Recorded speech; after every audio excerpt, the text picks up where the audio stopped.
তো মিঠি দেখো আমার বাবার কোলে সব মানে চুপ করে বসে আছে আর সব দেখছে। আর মিঠি তো ঘুম পাচ্ছিল, আর তখন না যখন মিঠির মুখে পায়েসটা দিয়েছে তখন মিঠির ঘুম চলে গেল। চুপ করে একটুও কান্না করছিল না, ফার্স্টে কান্না করছিল পরে আর কান্না করছিল না। তো সব দেখছে মিঠি, একদম শক্ত হয়ে পুতুলের মতো বসে আছে,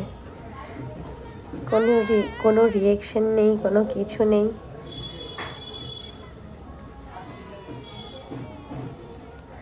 তো এখন ব্রাহ্মণ খাওয়ার পর দাদু, মিঠির সব দাদু তারা খাওয়াবে,